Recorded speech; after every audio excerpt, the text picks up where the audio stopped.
You know that moment when someone looks at you and decides they know exactly who you are, what you're worth, and what your place should be in this world. When they dismiss your stories as rambling tales from a confused old woman. When they roll their eyes at your clothes, your choices, your very existence. I lived with that judgment for 3 years. 3 long years of being treated like I was nothing more than a burden, a relic from a bygone era who couldn't possibly understand the complexities of modern life. My daughter-in-law made sure I knew exactly how little she thought of me, how embarrassing she found my presence, how much she wished I would just fade into the background of their perfect life.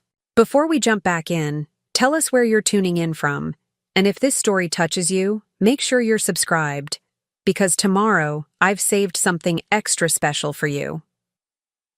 But here's what she didn't know about the woman she so easily dismissed. Here's what happens when someone spends so much time telling you that you live in your own world that they forget to ask what that world might actually contain. This is my story, and I promise you, it's not what anyone expected. My name is Sharon Butler, and at 68 years old, I thought I had seen enough of life to handle whatever came my way. I was wrong. Nothing could have prepared me for the day my son Michael brought home his new wife, Jessica, and introduced her as the woman who would change our family forever. She was right about that part, though not in the way any of us imagined. The first time Jessica walked into my small apartment, I watched her eyes sweep the room with barely concealed disdain. She took in the modest furniture I had carefully chosen from estate sales, the well-worn but clean carpet, the simple curtains I had sewn myself. Her gaze lingered on my collection of thrift store finds displayed on the mantel, each piece holding a memory, a story, a moment of joy when I discovered something beautiful that others had overlooked. "Oh," she said, and that single word carried more judgment than most people manage in entire conversations. "This is very quaint." I smiled and offered her tea, the way I had been raised to welcome guests into my home. My mother always said that hospitality was about making others feel comfortable, not about impressing them with what you owned. But as I served Jessica the good china I had saved from my marriage, I could see her cataloging everything she saw as evidence of my limitations. Michael seemed oblivious to the tension crackling between us. My son, bless his heart, has always seen the best in people, sometimes to his detriment. He beamed as he told me about Jessica's career in marketing, her ambitious plans, her sophisticated tastes. I listened and nodded, genuinely happy that he had found someone who made him smile the way his father used to make me smile. "Mom tells the most incredible stories about Dad's business adventures," Michael said to Jessica as we sat around my small dining table. "You should hear about the time he convinced that hotel chain to let him redesign their entire concept."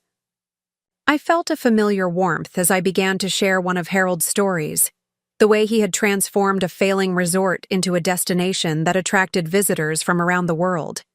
Harold had such vision, such an ability to see potential where others saw only problems. I loved telling these stories because they kept him alive in my memory, kept his dreams and accomplishments from fading into the past. But as I spoke, I noticed Jessica's expression growing more skeptical with each detail. She exchanged glances with Michael, the kind of look that passes between people who think they're witnessing something embarrassing. When I finished, she smiled that thin smile I would come to know so well. "That's such a sweet story, Sharon," she said, her voice dripping with condescension. "It's wonderful how you remember Harold. Sometimes grief can make our memories so much more elaborate than they actually were." The words hit me like a physical blow. She was suggesting that I was making up stories about my deceased husband, that my grief had somehow twisted my memories into fantasies. I opened my mouth to respond, to show her the photographs, the newspaper clippings, the awards Harold had received, but Michael was already changing the subject, clearly uncomfortable with the direction of the conversation. That was the beginning of what would become a pattern. Every story I told about Harold's success, about the life we had built together, about the business empire he had created from nothing, was met with Jessica's barely concealed skepticism. She would nod politely, make non-committal sounds, and then later I would overhear her talking to Michael about your mother's elaborate fantasies, and how sad it was when elderly people couldn't distinguish between reality and wishful thinking. The truth was, I had made a choice after Harold died. A deliberate, conscious choice that Jessica couldn't possibly understand, because she had never learned to value anything that couldn't be displayed for others to see. When Harold passed away, 5 years ago, I could have maintained the lifestyle we had built together. I could have kept the mansion, the staff, the luxury cars, the country club memberships. I could have continued living in the world that Harold's success had created, for us. Instead, I sold the house and moved into this modest apartment. I donated most of our expensive possessions to charity, keeping only the pieces that held genuine sentimental value. I began shopping at thrift stores, not because I had to, but because I found joy in the hunt for hidden treasures. I took public transportation instead of hiring drivers, because I enjoyed the chance encounters with strangers, the glimpses into lives different from my own. People assumed I had made these changes because Harold had left me with limited means. I never corrected them. There seemed to be no point in explaining that I had chosen simplicity over ostentation, that I had discovered a freedom in having less that I had never experienced in having more. The truth was more complex than anyone cared to understand, so I let them believe what they wanted to believe, but Jessica's assumptions went beyond simple misunderstanding. She took my modest lifestyle as evidence of failure, of decline, of a pathetic old woman clinging to delusions of past grandeur. She treated me like a cautionary tale, a reminder of what happened when you lived beyond your means and then had to face reality. Sharon, you really need to be more practical about your finances, she told me one afternoon as we waited for Michael to return from work. She had insisted on coming with him to visit, though I suspected her real purpose was to inventory my belongings and judge my choices. I know you want to maintain your dignity, but there's no shame in admitting that money is tight. Michael and I could help you apply for assistance programs. I looked up from the sweater I was mending, a skill I had learned from necessity during my childhood but continued from choice in my later years. That's very kind of you, Jessica, but I managed just fine. She sighed, the exaggerated sigh of someone dealing with a particularly stubborn child. Sharon, living in denial isn't helping anyone. We've all seen your apartment, your clothes, the way you count coupons at the grocery store. There's no judgment here, but you need to face facts. What she didn't understand was that I counted coupons because I had learned to find satisfaction in small savings, not because I needed to. I shopped carefully because I had discovered that the process of making thoughtful choices brought me more joy than simply buying whatever I wanted. I wore modest clothes because I had realized that true elegance came from how you carried yourself, not from the labels in your closet. But explaining this to Jessica would have required her to believe that someone might choose simplicity over luxury, humility over display. She had organized her entire life around the acquisition and exhibition of status symbols. The idea that someone might deliberately step away from that world was incomprehensible to her. As the months passed, her treatment of me grew more dismissive. She would interrupt my stories with comments about how the past is the past, and how I needed to focus on reality. Preparing and narrating this story took us a lot of time, so if you are enjoying it, subscribe to our channel. It means a lot to us. Now back to the story. When I mentioned Harold's business achievements, she would pat my hand patronizingly and suggest that perhaps I was embellishing the details. The worst part was watching how her attitude affected Michael.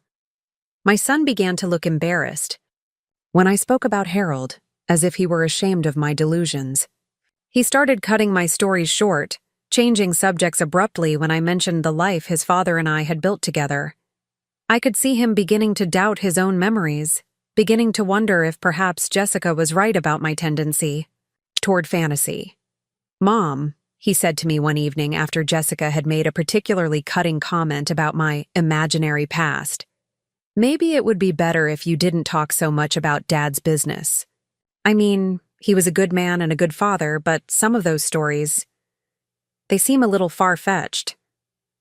I stared at my son, the child I had raised to be honest and kind, and realized that Jessica's poison was beginning to work.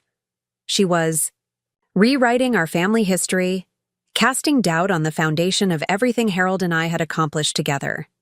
She was making Michael ashamed of his own father's legacy.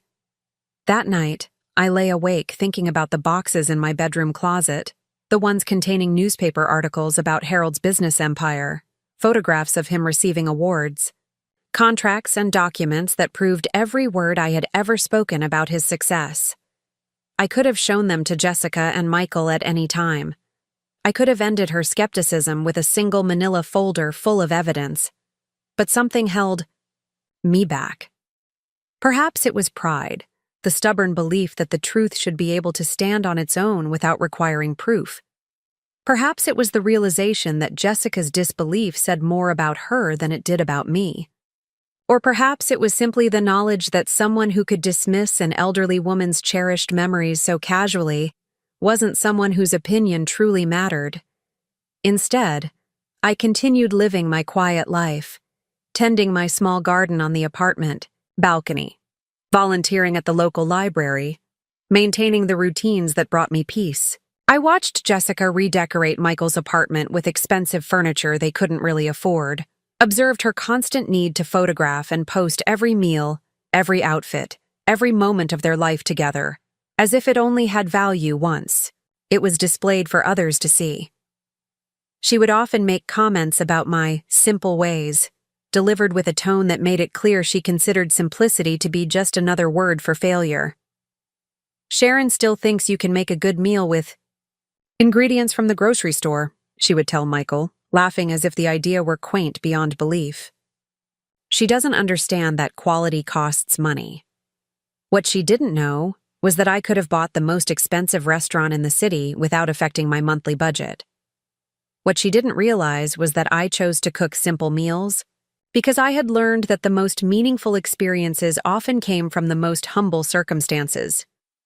The dinner parties Harold and I had hosted in our mansion, with their elaborate menus and imported wines, had never brought us as much joy as the quiet evenings we spent together in the kitchen, sharing stories while we prepared simple meals with our own hands.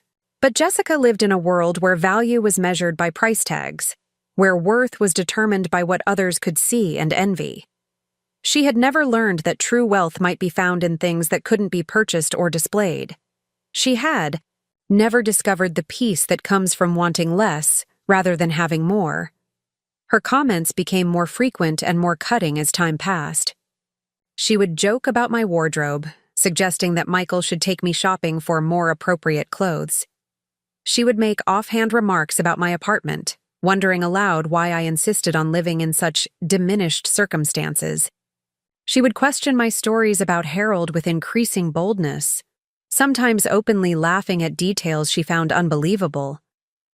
"Sharon, honey," she said to me one afternoon as we sat in my living room, "I think it might be good for you to talk to someone about these elaborate stories.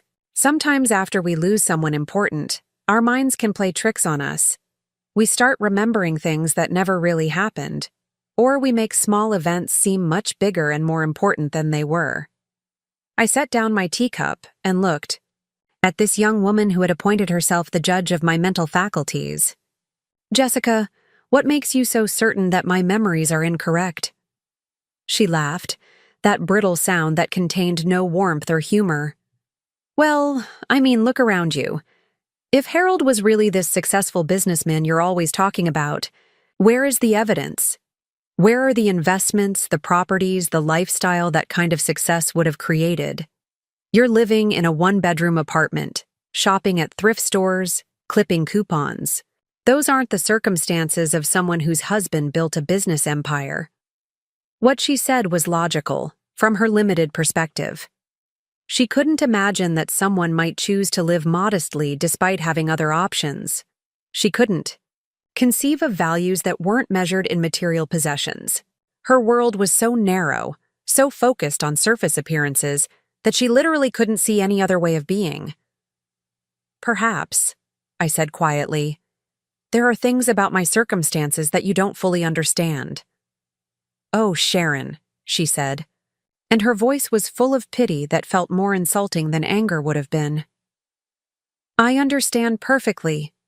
You're a widow living on Social Security, trying to maintain your dignity by creating stories about a past that never existed. It's actually quite common among elderly people who feel forgotten or overlooked. You're not fooling anyone, but we love you anyway." The casual cruelty of that statement took my breath away. She wasn't just dismissing my memories, she was pathologizing them, turning my love for Harold and pride in his accomplishments into symptoms of mental decline.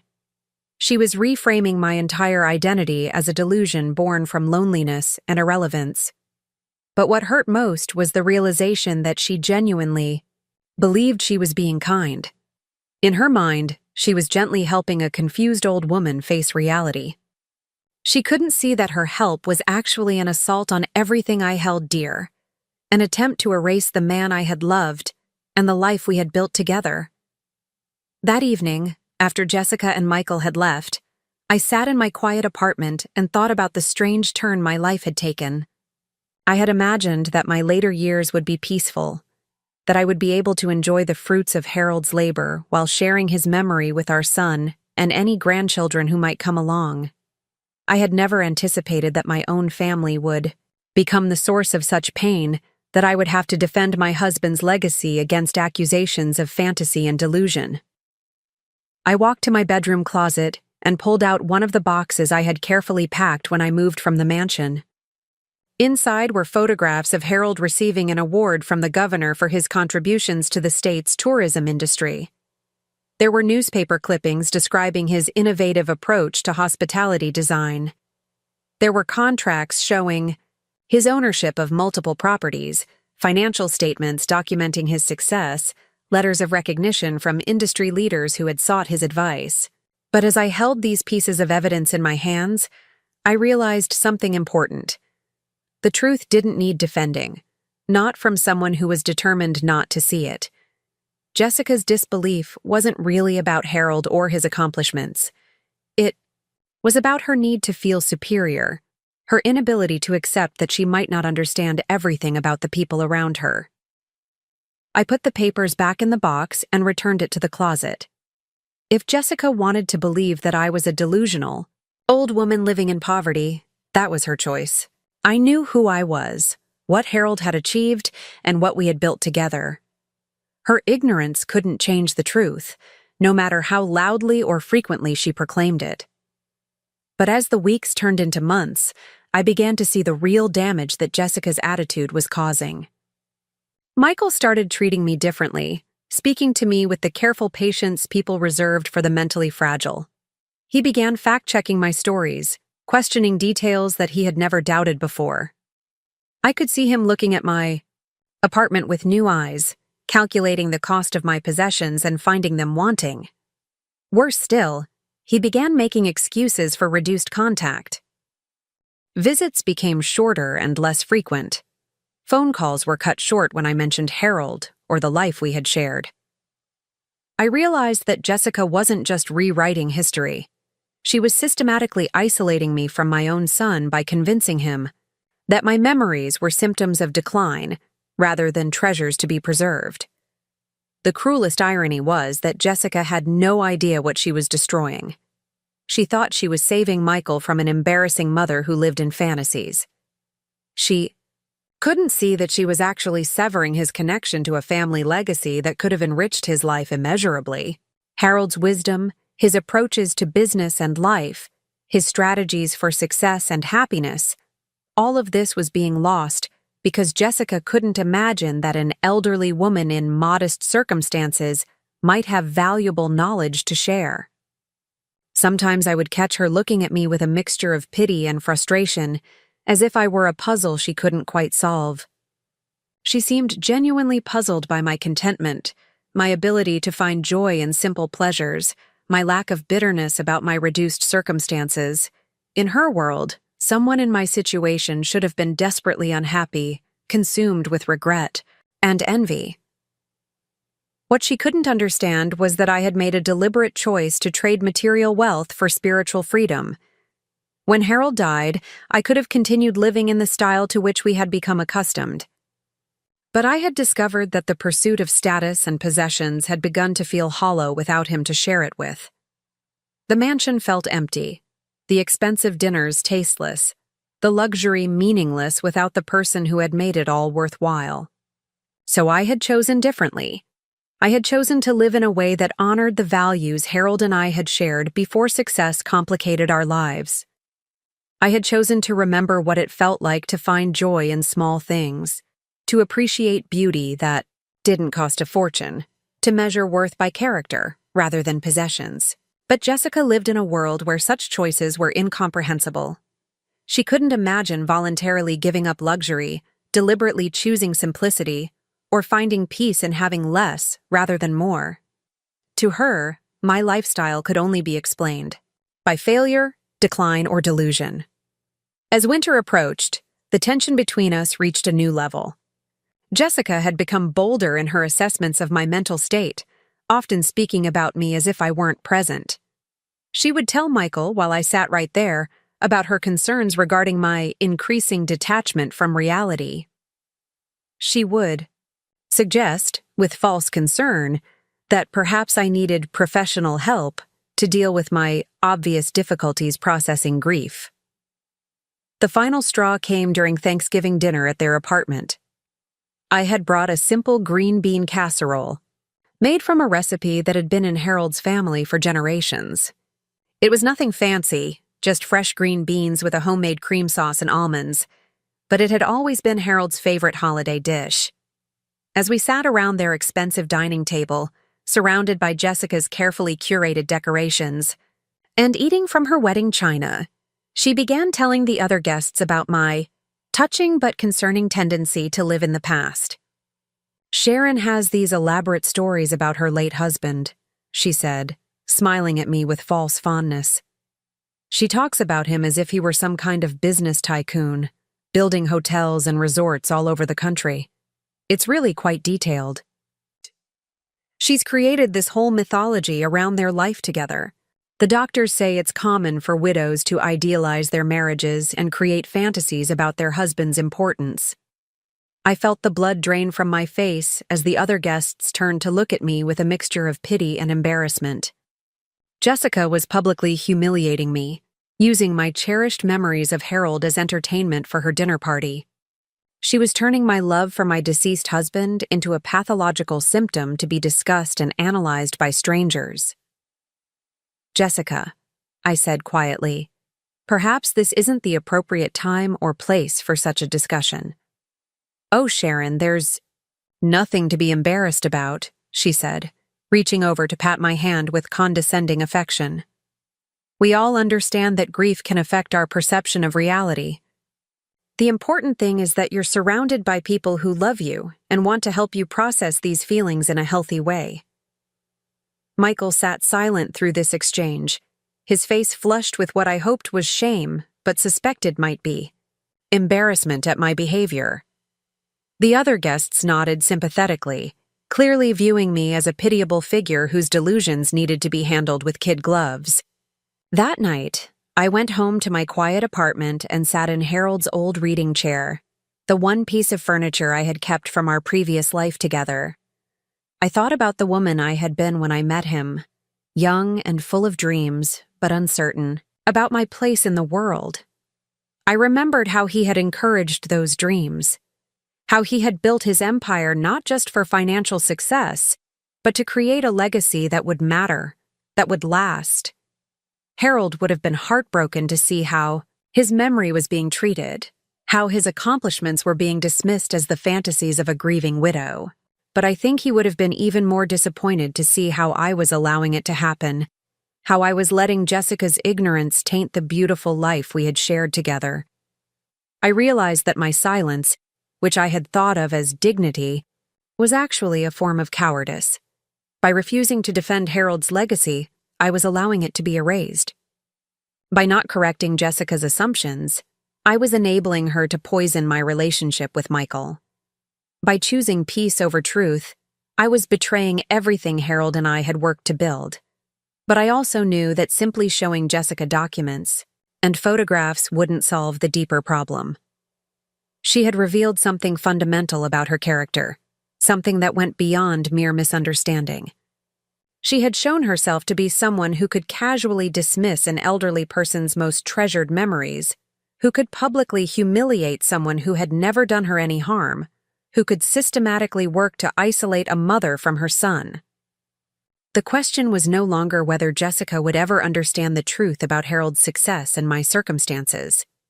The question was whether I would continue to allow her cruelty to define my relationship with my family, whether I would let her rewrite not just the past, but the future as well. As I sat in that chair where Harold used to read his business journals and plan his next ventures, I made a decision. I would not let Jessica's narrow vision become the final word on our family's story. Harold had taught me that sometimes the most important battles were fought not with force, but with patience. Not with anger, but with strategic revelation of truth. Jessica thought she knew everything about me, about Harold, about the world we had inhabited together. She was about to learn how very wrong she was.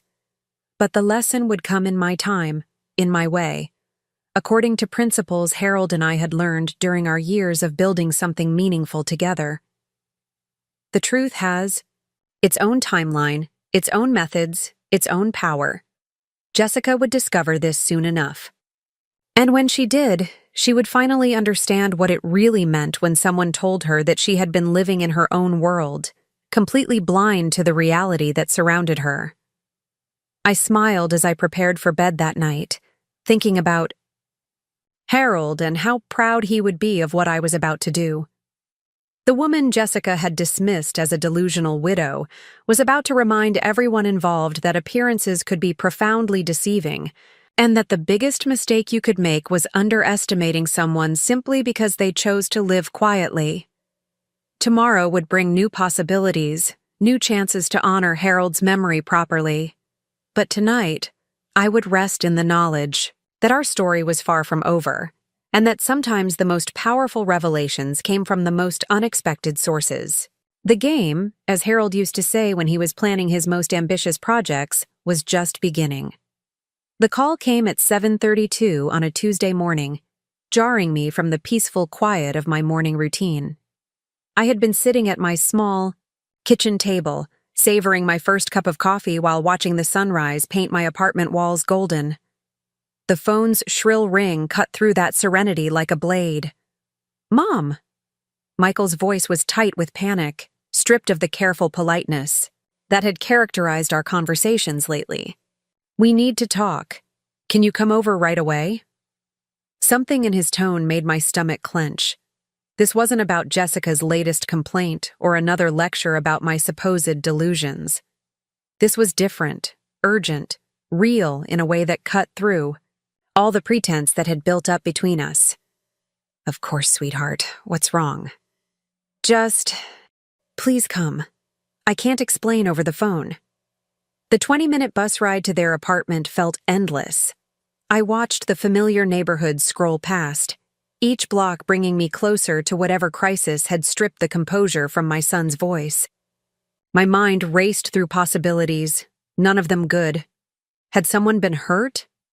Was Michael sick? Had something happened to Jessica, despite our difficulties? When Michael opened the door, I hardly recognized him. My composed, successful son looked haggard, his hair uncombed, his clothes wrinkled as if he had slept in them. His eyes were red-rimmed with exhaustion or tears, possibly both. "Michael, what on earth?" "We're losing the house," he said without preamble, the words tumbling out like a confession he could no longer contain. "Everything, the mortgage, the car payments, Jessica's credit cards. We're drowning, Mom. We're going to lose everything." I followed him into their living room, taking in the expensive furniture and decorative items that Jessica had insisted on purchasing over the past 2 years. The leather sofa that cost more than some people's monthly rent. The designer coffee table books that were never opened. The artwork chosen more for its price tag than its beauty. All of it suddenly seemed to mock us with its presence. Jessica emerged from the kitchen, her perfectly styled appearance marred by dark circles under her eyes and a tremor in her hands as she carried 2 mugs of coffee. She looked at me with something I had never seen from her before.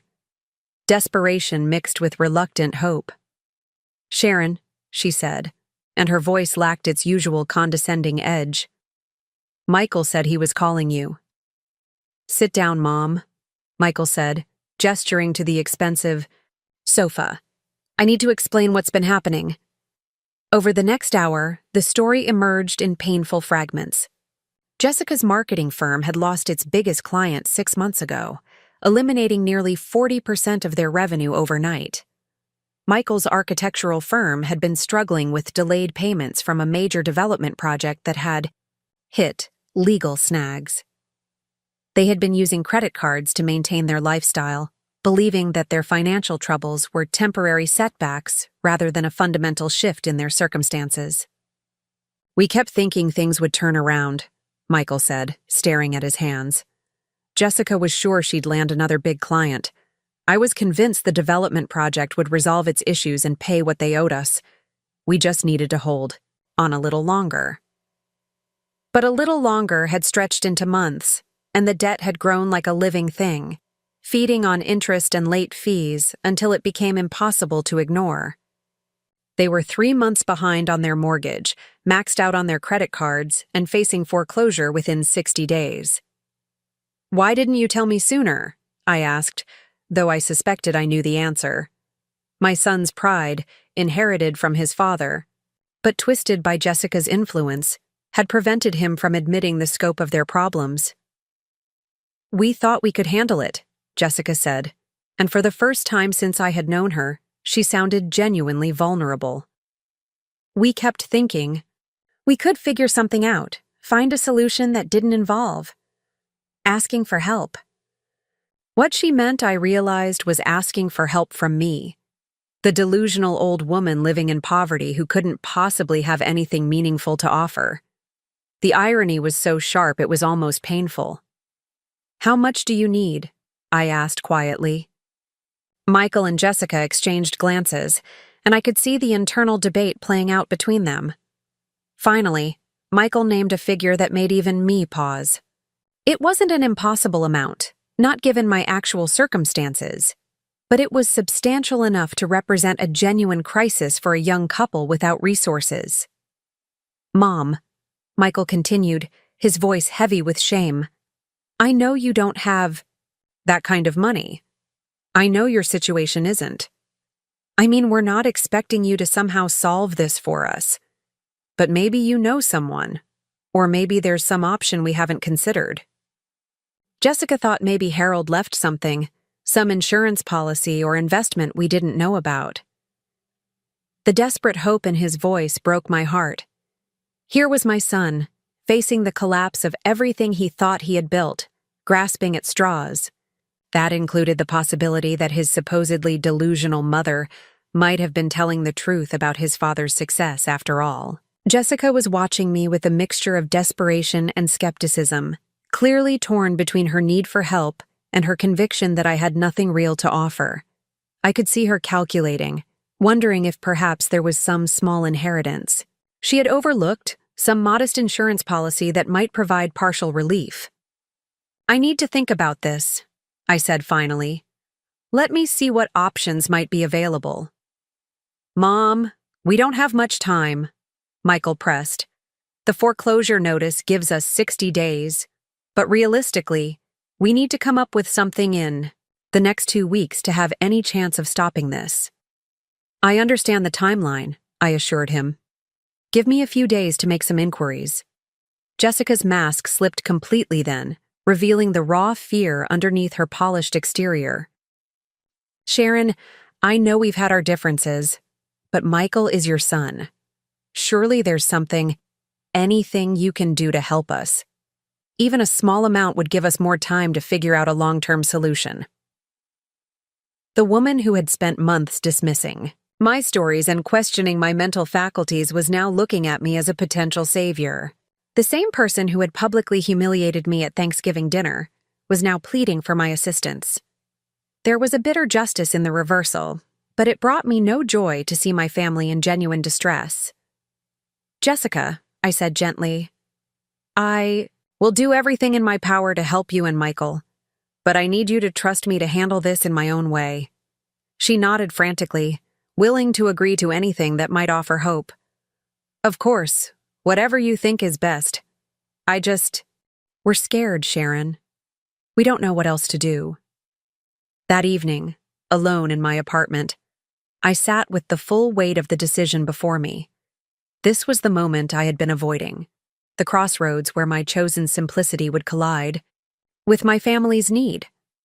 I could continue to let them believe I had limited resources, could offer what small help seemed plausible for a widow on a fixed income, and watch them struggle with a burden that was easily within my power to lift.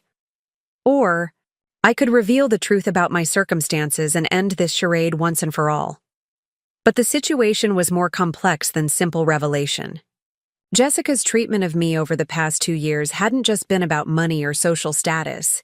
It had been about fundamental respect, about the value she placed on elderly people, about her capacity for empathy and kindness. The ways she had dismissed Harold's memory, the casual cruelty with which she had treated me, the systematic poisoning of my relationship with Michael. These weren't mistakes born from ignorance. They were choices that revealed something essential about her character. Simply writing a check wouldn't address the deeper problems in our family dynamic. It might solve their immediate financial crisis, but it would leave untouched the attitudes and behaviors that had created such pain between us.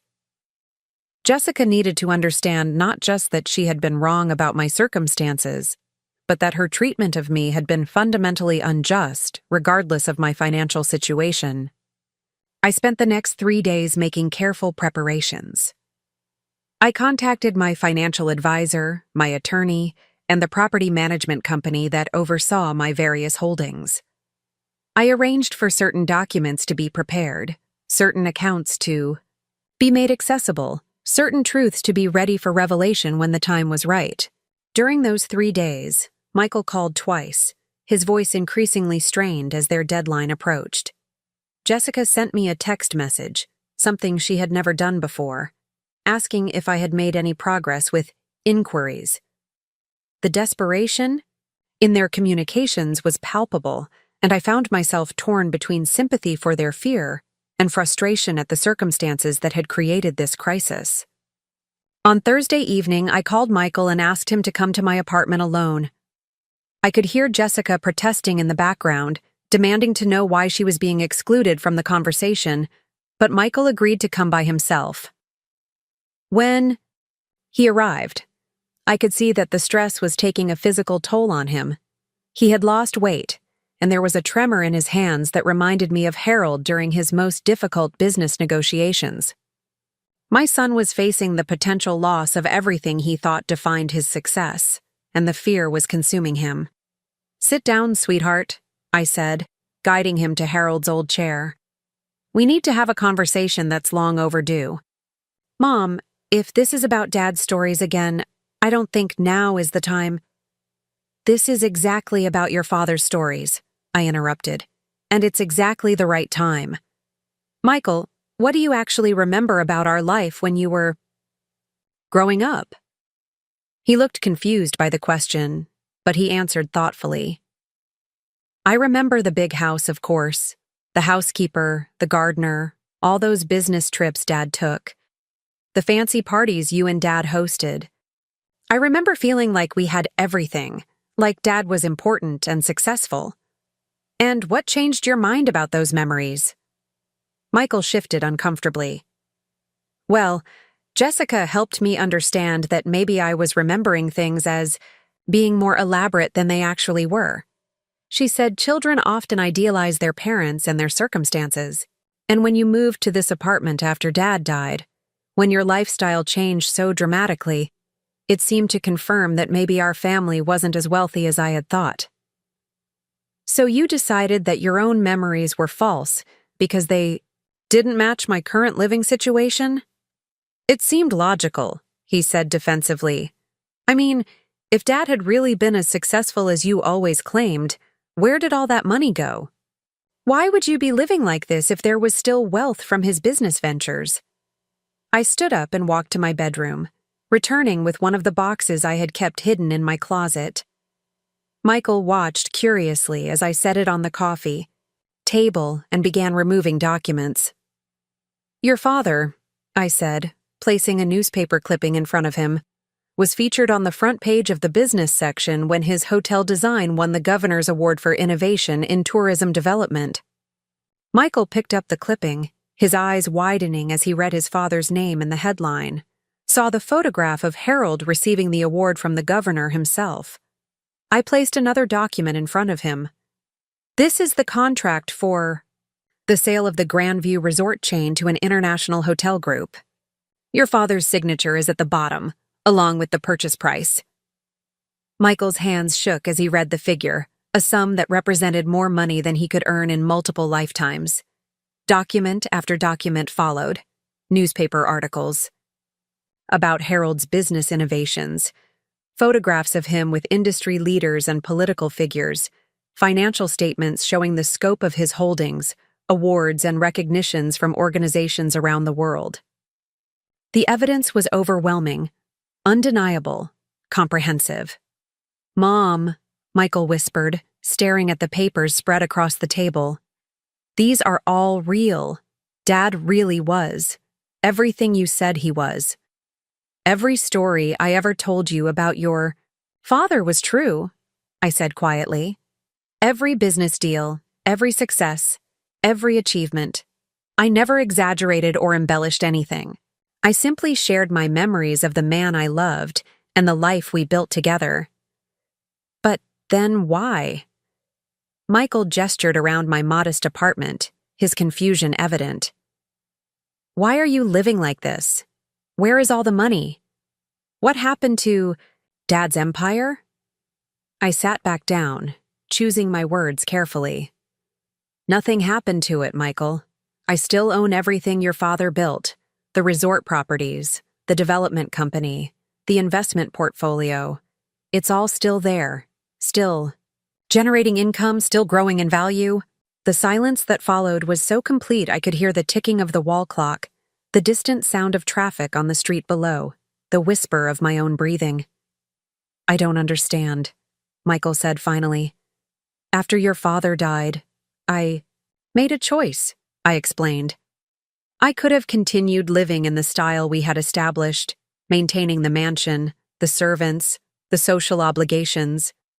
But I discovered that without Harold to share it with, that lifestyle felt empty and burdensome. I realized that some of my happiest memories were from the early days of our marriage, when we had very little money, but everything felt possible. Michael stared at me as if I were speaking a foreign language. So I sold the house and moved here. I gave away most of our possessions, keeping only the things that held genuine sentimental value. I began living simply, not because I had to, but because I wanted to.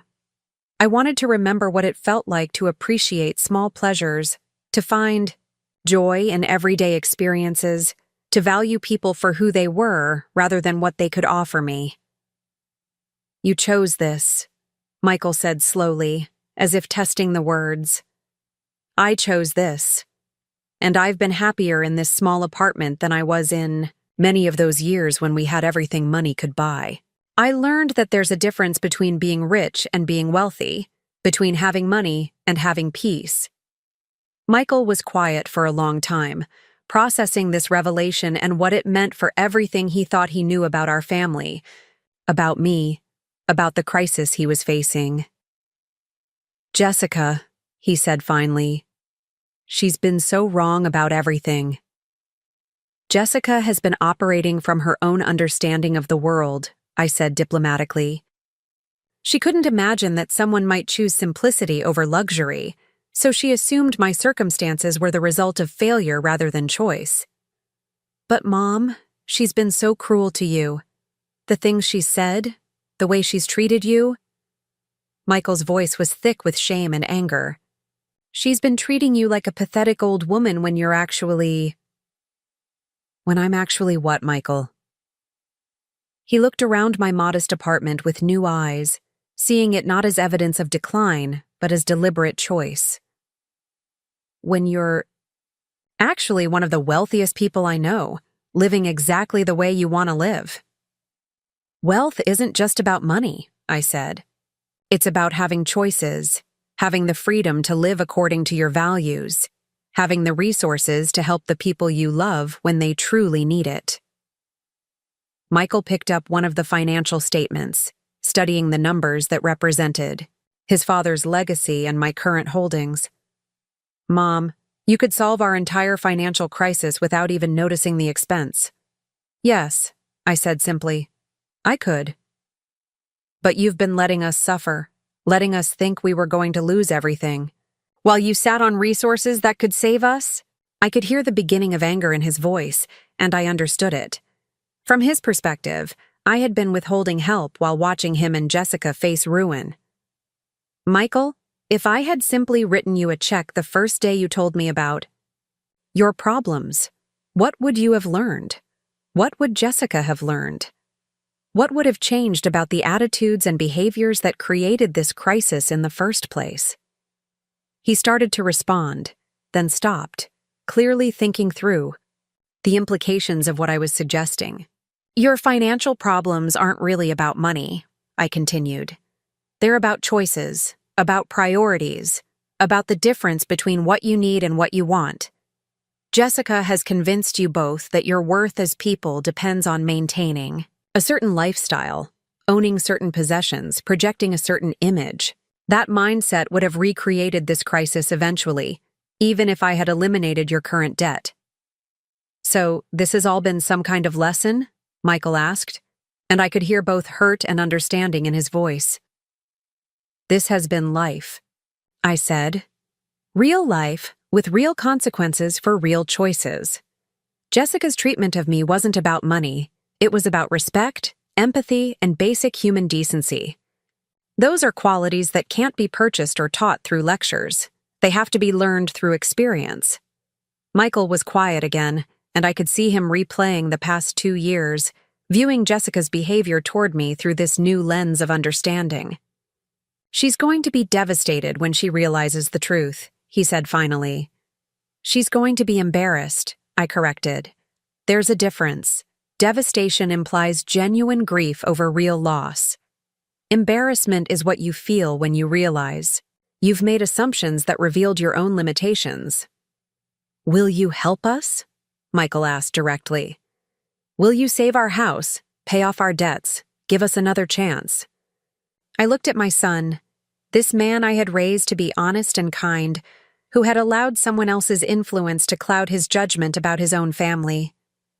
I will help you, Michael, but not in the way you're expecting, and not without conditions. What kind of conditions? First, you and Jessica need to have an honest conversation about how you've been living, about the choices that created this crisis, about the difference between needs and wants. Second, Jessica needs to acknowledge how she's treated me and make genuine efforts to change her behavior. And third, you both need to accept that my help will come with ongoing expectations about how you manage your finances and your relationship with me. Michael nodded slowly. That seems fair. More than fair, given how Jessica has treated you. This isn't about punishment, Michael. It's about creating a foundation for a healthier relationship going forward. I love you, and I want to help you succeed, but I won't enable behavior that's destructive to you, to Jessica, or to our family. What do we do now? He asked. Now you go home and have a conversation with your wife. Tell her what you've learned today. Help her understand not just that I have the resources to help you, but that her treatment of me was wrong regardless of my financial circumstances. An elderly person deserves respect and kindness whether they're wealthy or poor, whether their stories are completely accurate or slightly embellished by memory and grief. Michael gathered the documents I had shown him, handling them like precious artifacts. "Can I take these to show Jessica?" "You can take copies," I said. "But Michael, the real proof won't be in those papers. It will be in how I choose to help you, and in what happens next in our relationship." After Michael left, I sat in my quiet apartment and thought about the conversation that was about to take place between him and Jessica. I imagined her shock, her disbelief, her gradual realization of how completely wrong she had been about me, about Harold, about our family's history and current circumstances. But more than that, I thought about the opportunity this crisis presented, not just to solve their immediate financial problems, but to rebuild our relationship on a foundation of truth, respect, and mutual understanding. Jessica had revealed something important about her character through her treatment of me. But people could change if they were willing to confront their mistakes and make genuine efforts to do better. The question was whether Jessica would be capable of the kind of honest self-reflection this situation demanded, or whether her embarrassment would harden into resentment and blame. The answer would determine not just whether I helped them financially, but whether our family could move forward together or would remain fractured by pride, assumption, and the failure to see each other clearly. I had spent 2 years allowing Jessica to believe what she wanted to believe about me. Now it was time to discover what she would choose to believe about herself and about the possibility of redemption through genuine change. The next chapter of our family's story was about to begin, and for the first time in months, I felt hopeful about what it might contain. The silence on the other end of the phone stretched so long I wondered if the call had dropped. When Michael finally spoke, his voice was hollow, distant, as if he were calling from another world entirely. "Mom, we need to see you, both of us. Tonight?" "Of course," I said, though something in his tone made my chest tighten. "Is everything all right?" A bitter laugh escaped him. "I honestly don't know what all right means anymore. Jessica, she's not handling this well. The revelation, about Dad, about you, about everything we thought we knew. She's been crying for 3 hours straight, and now she's just sitting on the couch staring at the wall." I had expected shock, certainly, embarrassment, without question. But the depth of Jessica's reaction suggested something more complex was happening, something that went beyond simple surprise at learning she had misjudged my circumstances. "Bring her over," I said. "We need to talk through this together." When they arrived an hour later, Jessica looked like a woman who had aged a decade in a single day. Her usually perfect makeup was gone, replaced by red-rimmed eyes and tear-stained cheeks. Her designer clothes hung on her frame as if she had shrunk inside them. Most striking of all was her posture.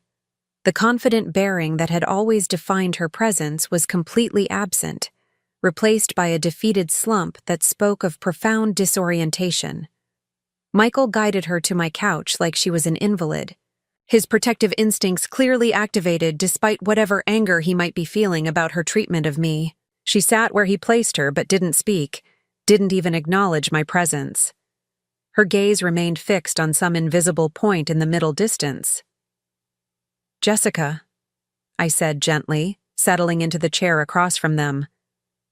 "Michael told me he shared what we discussed yesterday." For a moment, I thought she wouldn't respond. Then she turned to look at me directly, and the expression in her eyes was unlike anything I had ever seen from her. It wasn't anger or resentment or even embarrassment. It was something much more devastating, complete bewilderment, as if the fundamental laws of her universe had suddenly stopped working.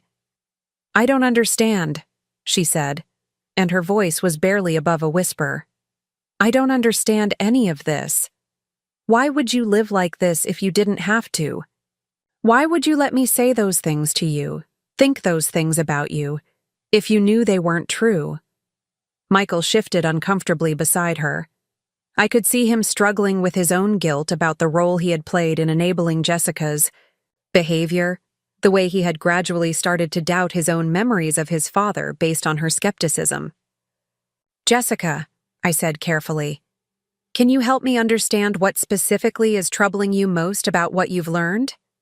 She stared at me for a long moment, then stood abruptly and began pacing my small living room like a caged animal. What's troubling me? What's troubling me is that everything I thought I knew about you, about myself, about how the world works, was completely wrong. I've spent 2 years treating you like a pathetic old woman living in delusions, and it turns out you're wealthier than anyone I've ever met in my entire life. Does that change how you feel about the way you treated me? I asked. The question stopped her mid-pace. She whirled to face me, her composure finally cracking completely. Of course it changes everything. If I had known who you really were, I never would have said those things, never would have dismissed your stories, never would have. Never would have what? Never would have been so cruel, she finished, the words coming out in a rush of tears she could no longer contain. I let the silence settle around us before responding. Jessica, I need you to think carefully about what you just said. You're telling me that you regret your behavior because you discovered I'm wealthy. But what if I hadn't been? What if I really had been the poor, delusional widow you thought I was? Would your treatment of me have been acceptable then? She opened her mouth to respond, then closed it again, clearly struggling with the implications of the question. Because here's what troubles me, I continued. Your regret seems to be based on your misjudgment of my status, not on the fundamental cruelty of your actions. You're embarrassed that you were wrong about my circumstances, but are you ashamed of how you treated an elderly woman regardless of those circumstances? Michael leaned forward in his seat. Mom, I think what Jessica is trying to say— No, Jessica interrupted, her voice stronger now. No, she's right. Sharon is absolutely right. She sat back down heavily, her hands shaking as she wiped tears from her cheeks. I'm sitting here feeling sorry for myself because I made a mistake about your financial situation, but that's not the real problem, is it? What do you think the real problem is? I asked. The real problem is that I treated you terribly because I thought you were beneath me. I dismissed your stories because I decided you were just a sad old woman living in fantasies. I mocked your clothes, your apartment, your lifestyle, because I thought they made you lesser than me. And if you really had been poor, if you really had been struggling, that would have made my behavior worse, not better. It was the first moment of genuine insight Jessica had shown since I had known her, and it gave me a flicker of hope that this crisis might actually lead to real growth, rather than just surface changes. You're beginning to understand, I said. The question now is what you plan to do with that understanding. Jessica was quiet for several minutes, staring at her hands while Michael watched her with an expression of mixed concern and expectation. When she finally spoke, her voice was small and uncertain. I don't know how to fix this, she admitted. I don't know how to undo 2 years of being exactly the kind of person I always said I hated.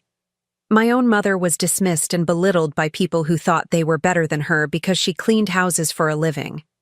I swore I would never treat anyone the way those people treated her. And then I did exactly that to you. This revelation about Jessica's background surprised me. She had never mentioned her mother's work before, had never given any indication that she understood what it felt like to be looked down upon by others. The irony was profound and heartbreaking. Tell me about your mother, I said gently. She worked 3 jobs to put me through college, Jessica said, fresh tears beginning to flow.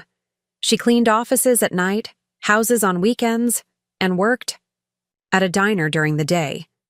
She never complained, never made excuses, never acted like the work was beneath her dignity. But I saw how other people treated her.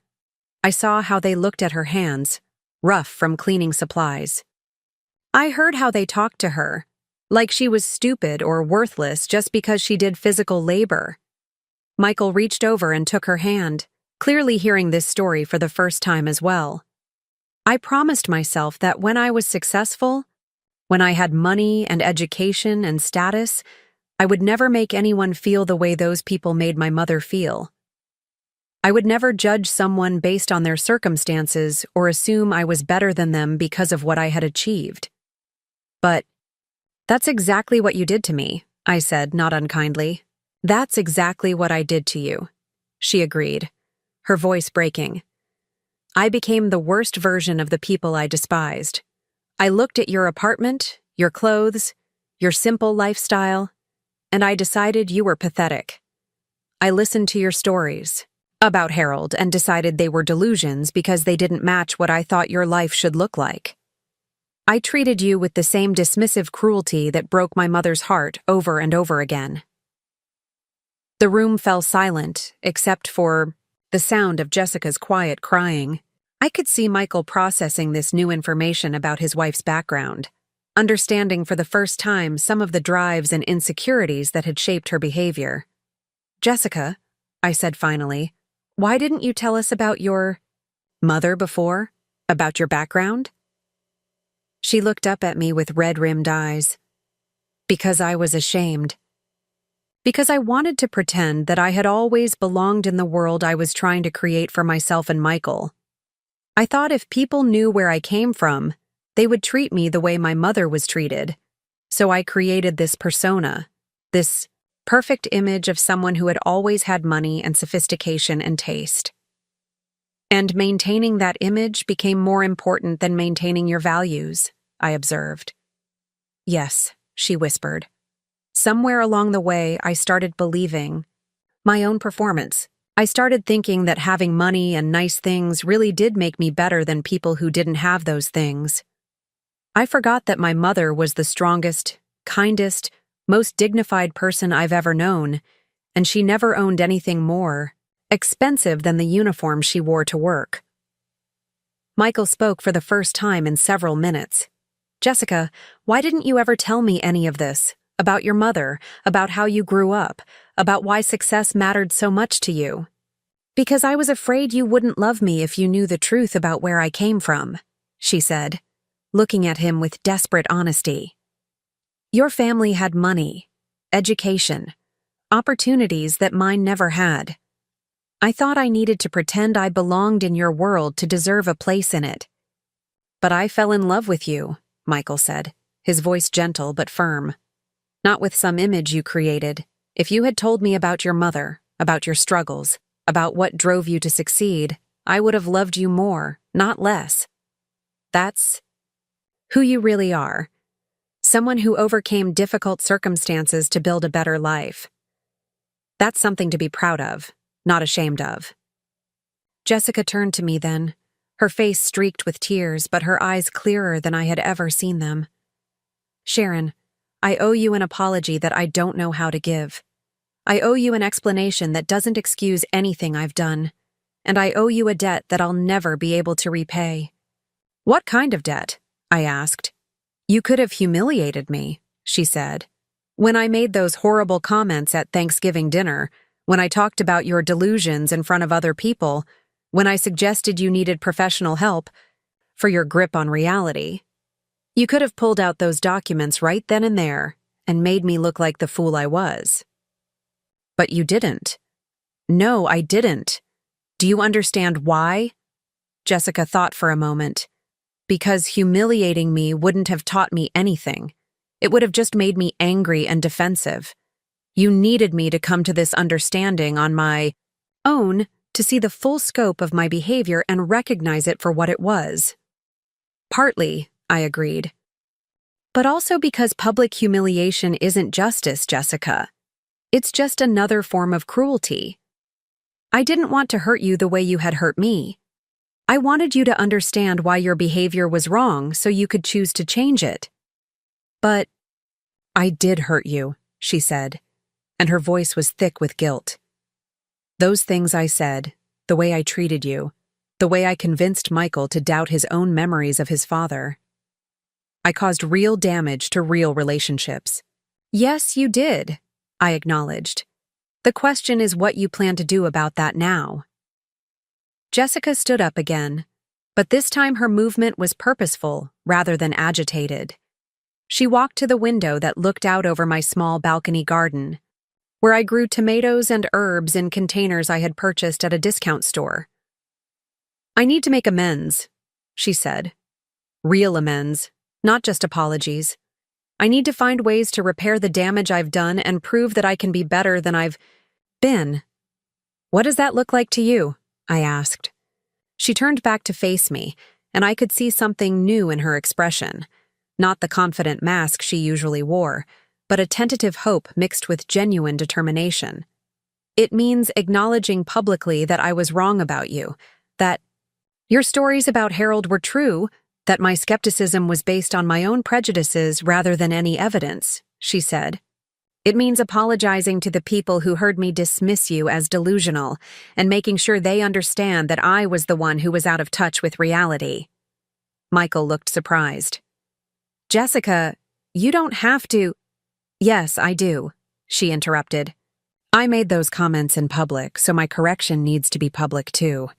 But more than that," she continued, turning back to me, "it means changing how I think about money, about status, about what makes someone worthy of respect.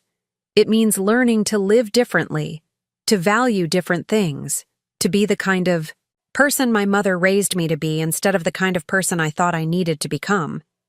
"And what about your current financial crisis?" I asked. Jessica and Michael exchanged glances, and I could see them both grappling with the complexity of their situation. They needed help desperately, but the context in which that help would be given had changed completely. "I don't know," Jessica said honestly. "I know you have the resources to help us, and I know we need that help to keep our house. But I also know that I have no right to ask for it after how I've treated you. And more than that, I'm starting to understand that the choices that got us into this crisis are connected to the same attitude problems that made me treat you so badly." "How so?" "We've been living like having expensive things was more important than being financially responsible," she said. "We bought furniture we couldn't afford, clothes we didn't need, went to restaurants and events that we knew were beyond our budget, all because I thought maintaining a certain image was crucial to our success and happiness." Michael nodded, reluctantly. "Jessica's right. We got so caught up in looking successful that we forgot to actually be successful. We prioritized appearance over substance, just like—" He trailed off, clearly realizing the parallel. "Just like I prioritized my assumptions about Sharon's appearance over the substance of who she actually was," Jessica finished. "So what do you want to do now?" I asked them both. "We want to accept responsibility for our mistakes," Michael said. "Both our financial mistakes and our mistakes in how we've treated you. We want to learn to live differently, to make better choices, to be better people. And we want to ask for your help," Jessica added. "But only if you think we've genuinely learned from this experience and only if you believe we can change." I looked at these two young people, my son and the woman he loved, both of them humbled by circumstances that had stripped away their illusions about themselves and their world. They were facing the loss of everything they thought defined their success. But for the first time since I had known Jessica, I saw the possibility of them gaining something much more valuable. "I'm willing to help you," I said, "but not in the way you might expect." They waited for me to continue, both of them clearly prepared to accept whatever conditions I might impose.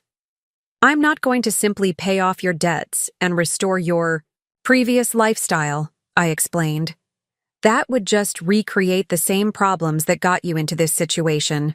Instead, I'm going to help you build something sustainable, something based on genuine financial responsibility and authentic values." "What does that mean, practically speaking?" Michael asked.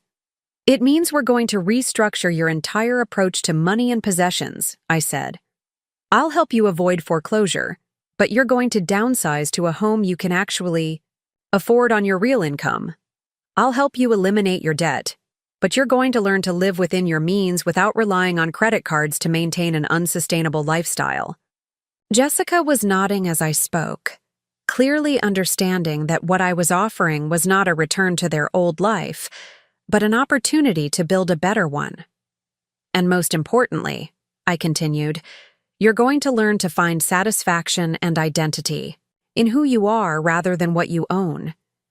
You're going to discover what I learned after Harold died, that true wealth comes from living according to your values, not from accumulating possessions that impress other people.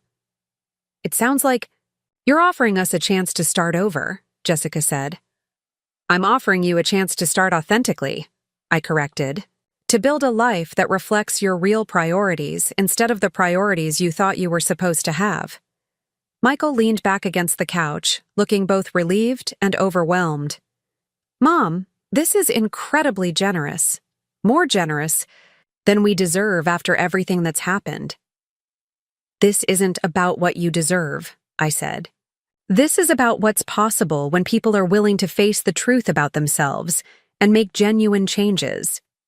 Jessica, you've acknowledged the harm you've caused and shown real insight into why you caused it. That's the beginning of wisdom. Michael, you've supported your wife through this difficult realization while also holding her accountable for her actions. That's the beginning of true partnership. What happens now? Jessica asked. Now we start the practical work of rebuilding your financial foundation, I said. But first, there's something else we need to address. They both looked at me expectantly, clearly wondering what other revelations might be coming. Tomorrow morning, I need to make a trip to check on some property that requires regular maintenance, I said casually. I'd like both of you to come with me. It's time you understood the full scope of what Harold built and what I've been managing all these years. Property? Michael asked, clearly confused. Harold's legacy didn't end with his death, I explained. It grew. The business empire he created has continued to expand and evolve. Tomorrow, you'll see what that really means, and you'll begin to understand the responsibilities that come with the kind of wealth you'll eventually inherit. Jessica's eyes widened. Inherit? Did you think I was going to take it all with me when I die? I asked with a slight smile. Michael is Harold's son, and you're Michael's wife. Eventually, this will all be yours to manage and pass on to your own children. But first, you need to prove that you can handle it responsibly, that you understand the difference between having money and being wise about money. The room fell silent as the full implications of what I was saying sank in. They had come to me seeking help with their immediate crisis, but they were discovering that their problems and their opportunities were much larger than they had imagined. Sharon, Jessica said softly, why are you giving us this chance? After everything I've done, why are you still willing to trust us with such enormous responsibility?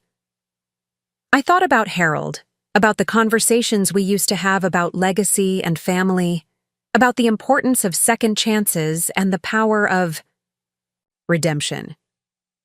I thought about Jessica's mother, working 3 jobs to give her daughter opportunities she had never had. I thought about the young woman Jessica had been before success and status had hardened her heart, and the woman she might become if given the chance to remember her authentic values. Because everyone deserves the opportunity to become their best self, I said finally. Because mistakes don't have to define us if we're willing to learn from them. And because I believe that underneath all the fears and pretenses and defensive behaviors, you're both good people who can do meaningful things with the resources you'll eventually be given. Jessica began crying again, but these tears were different from the earlier ones. These were tears of gratitude and relief, mixed with the overwhelming realization of how much work lay ahead. We won't disappoint you, she said through her tears. I promise we won't disappoint you. Don't make promises to me, I said gently. Make commitments to yourselves. Promise yourselves that you'll live with integrity, that you'll treat others with respect regardless of their circumstances, that you'll use whatever resources you're given to make the world a little better than you found it. As they prepared to leave that evening, Jessica turned to me one more time. Sharon, will you tell me about your mother-in-law? About Harold's mother? I realize I never asked about his family, about the people who shaped him into the man who could build what he built. I smiled, touched by her interest, and recognizing it as a sign of genuine change. Harold's mother was a schoolteacher who believed that education was the greatest gift you could give someone. She taught him that success meant using your abilities to solve problems for other people, not just to accumulate wealth for yourself. She would have liked you, Jessica, especially after today. Why? Because she believed that the most beautiful thing about people was their capacity to learn, to grow, to become better than they were yesterday. She would have seen today as proof that you possess that capacity. After they left, I sat in my quiet apartment and thought about the conversation we would have tomorrow, when they saw the full scope of Harold's empire and began to understand what their future might hold.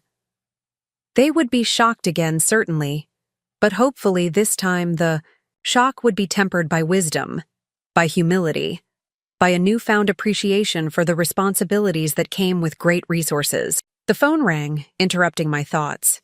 It was my property manager, calling with the routine weekly update on the resort operations and maintenance schedules. "Mrs. Butler," he said, "the helicopter will be ready for your inspection trip tomorrow morning. Will you be traveling alone, or should we prepare for additional passengers?" I looked out my window at the city lights twinkling in the darkness, thinking about Jessica's tears of recognition and Michael's dawning understanding of the future that awaited them. "Prepare for 2 additional passengers," I said. "We have a family business to discuss." The morning air was crisp with the promise of autumn as we drove to the small airfield 30 minutes outside the city. Jessica sat in the passenger seat of Michael's car, her hands folded tightly in her lap, while I watched the familiar landscape roll past from the back seat. Neither of them had spoken much during the drive, both lost in their own thoughts about what the day might reveal. I had deliberately kept the details vague when I suggested this trip. Property maintenance could mean anything from checking on a rental house to inspecting a small office building. I could see Jessica glancing back at me occasionally, clearly trying to reconcile my modest appearance with the growing evidence that my resources extended far beyond anything she had imagined. When we pulled through the gates of Millfield Executive Airport, Michael's confusion was evident in his voice. "Mom, are we picking someone up? Meeting a client here?" "Not exactly," I said, gathering my simple canvas purse and the thermos of coffee I had prepared for the journey. "We're taking a short flight to the property that needs attention." Jessica turned completely around in her seat to stare at me. "A flight? Sharon, I don't understand. Where exactly are we going?" Before I could answer, a figure in a crisp white uniform approached our car. Captain Rodriguez had been Harold's pilot for the last 10 years of his life and had continued managing our aviation needs after Harold's death. He opened my door with the same professional courtesy he had always shown, completely unfazed by my simple clothing or modest demeanor. "Good morning, Mrs. Butler," he said warmly. "Beautiful day for flying. The weather reports show clear skies, all the way to the island." I watched Jessica's face as the word island registered. Her mouth opened slightly, but no sound emerged. Michael got out of the car slowly, looking around the executive airport with dawning comprehension. "Captain Rodriguez," I said, stepping out of the car with the dignity that came naturally after decades of moving in Harold's business world. "I'd like you to meet my son, Michael, and his wife, Jessica. They'll be joining us today." "Delighted to meet you both," the captain said, shaking their hands with genuine warmth. "Mrs. Butler speaks of you often. Shall we proceed to the aircraft? The flight time will be approximately 45 minutes. Jessica found her voice as we walked across the tarmac toward the helicopter. "Sharon, when you said property maintenance, I thought you meant checking on a rental house or something. You own an island?" "Harold bought it in 1987, I explained, watching her process this information. "It was a failed resort development that the previous owners couldn't make profitable. Harold saw potential that others had missed." Michael stopped walking entirely. Dad bought an island? A whole island? And you never mentioned this? I mentioned it many times, I said gently. Every story I told about Harold's resort development projects included references to the island property. You both assumed I was exaggerating or confused about the details. The helicopter sat gleaming in the morning sunlight, its corporate logo still bearing Harold's company insignia. As Captain Rodriguez performed his pre-flight checks, I could see Jessica and Michael standing frozen beside the aircraft, both of them struggling to integrate this new reality with everything they thought they knew about our family. "Mrs. Butler," Jessica said, her voice barely audible over the sound of the warming engines. "How big is this island?" "Sapphire Key covers approximately 230 acres, I replied matter-of-factly. Harold transformed it into a luxury eco-resort that consistently ranks among the top destination properties in the Caribbean. The development includes 48 private villas, a main lodge, 3 restaurants, a spa facility, and a championship golf course designed by Tom Morrison. Michael sat down heavily on a nearby bench, his face pale with shock. "Mom, you're describing a multi-million-dollar operation." "Multi-hundred-million-dollar," I corrected. "The property's current market valuation, including the business operations and projected revenue streams, is just over $800 million. But Harold never intended to sell it. He built it as a legacy property, something that would continue generating income and employment for generations." Jessica's legs seemed to give out beneath her. She sank down next to Michael, staring at me with an expression of complete disbelief. $800 million? Sharon, are you telling me that you personally own a resort worth $800 million? "I own several properties," I said, settling beside them on the bench. "The island is the largest single asset, but Harold's portfolio included hotel developments across 3 continents. After his death, I consolidated some of the holdings and sold others, but the core properties continue to operate and grow."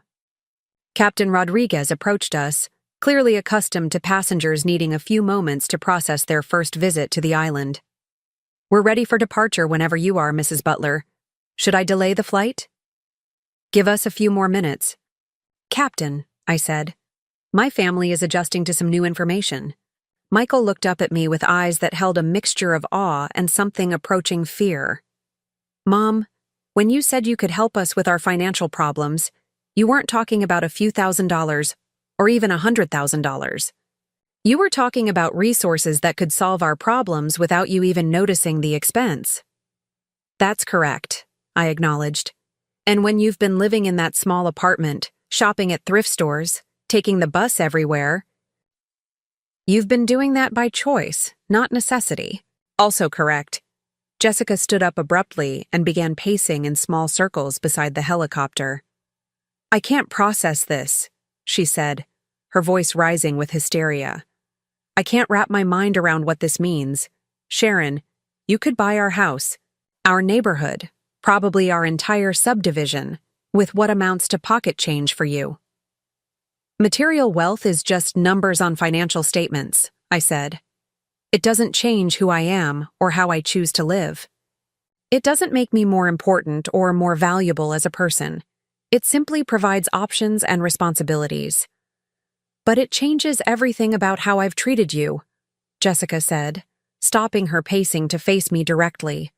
"Every dismissive comment, every condescending remark, every time I suggested you were living in fantasies, I was insulting someone who could have bought and sold everything I've ever owned 1,000 times over." "Jessica," I said firmly, "your treatment of me was wrong whether I owned an island or lived in a cardboard box. My financial circumstances don't determine my worth as a human being, and they shouldn't determine how others treat me. The fact that you're focusing on my wealth rather than my inherent dignity suggests you still don't understand the real lesson here."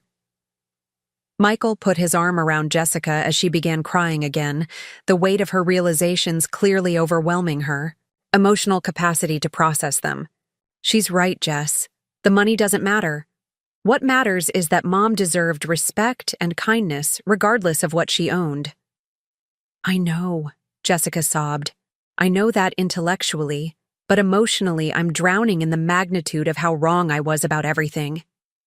And now, we're about to fly to her private island resort, and I'm going to see exactly how wealthy she really is, and it's going to make my behavior seem even more horrible than it already was. I stood up and placed my hands on Jessica's shoulders, looking directly into her tear-filled eyes. Jessica, listen to me carefully. We're not going to the island so you can torture yourself with guilt about your past behavior. We're going so you can understand the responsibilities and opportunities that come with the wealth you and Michael will eventually inherit.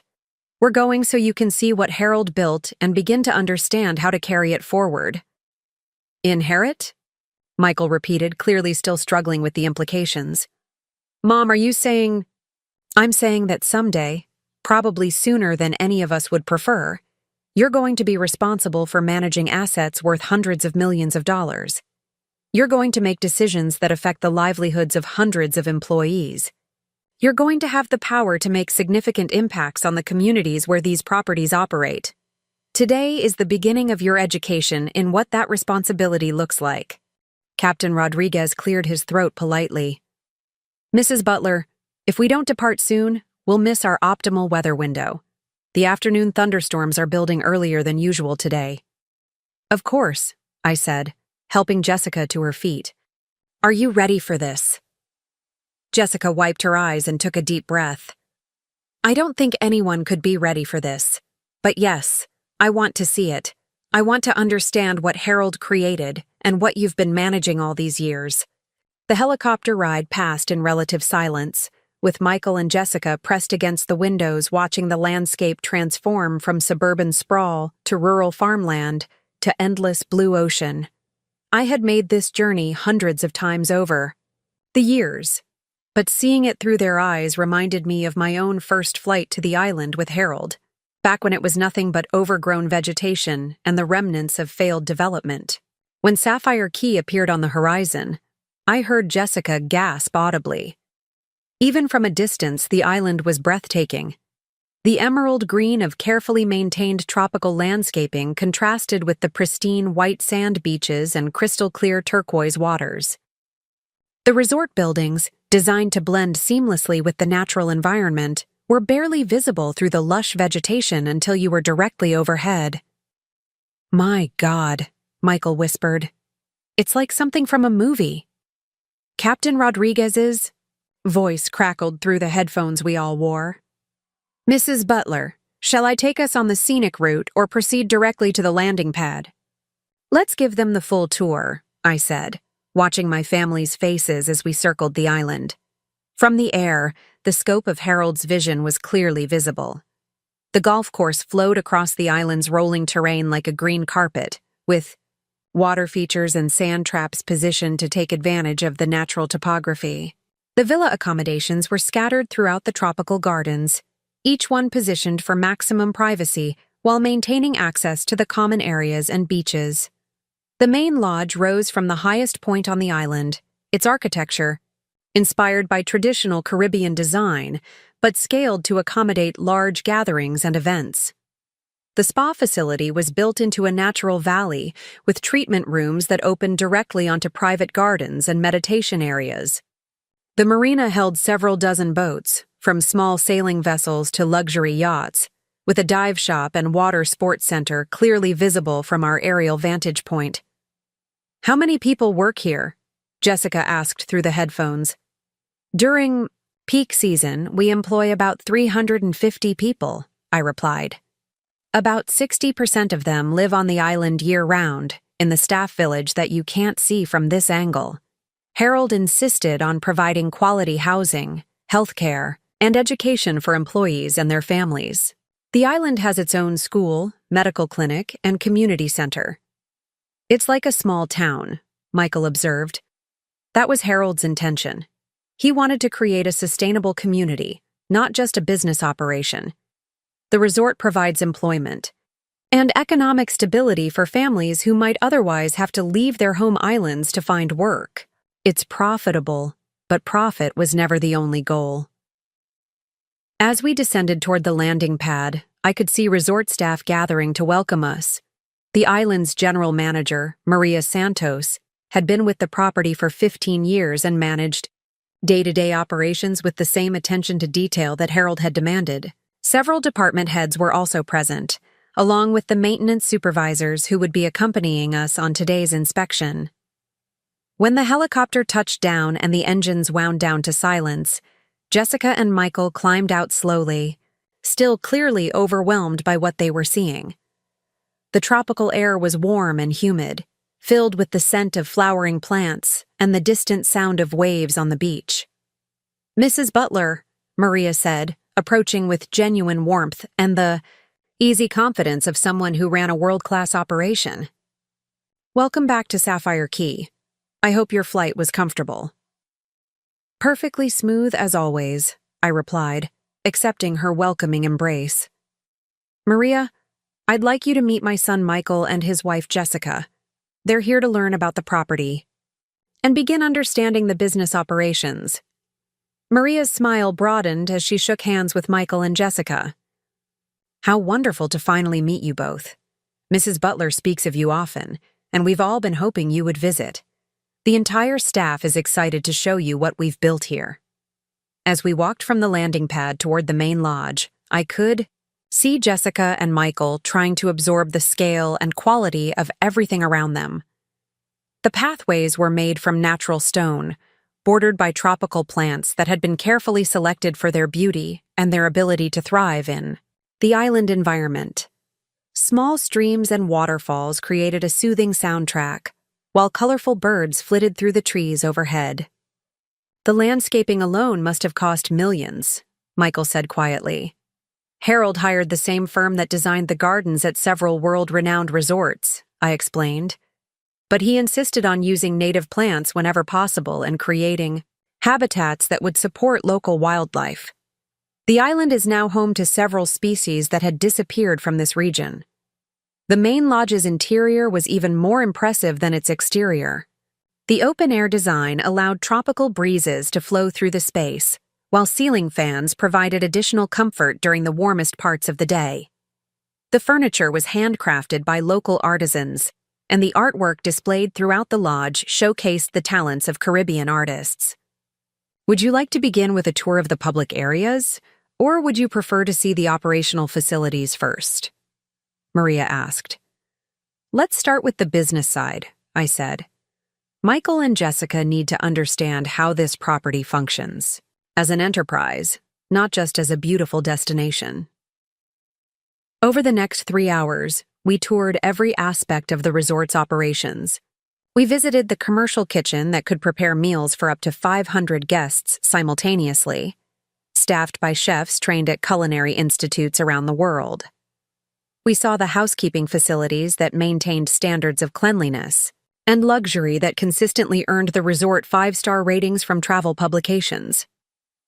The spa facility included treatment rooms equipped with the latest wellness technology, along with natural healing gardens where guests could participate in yoga classes or meditation sessions.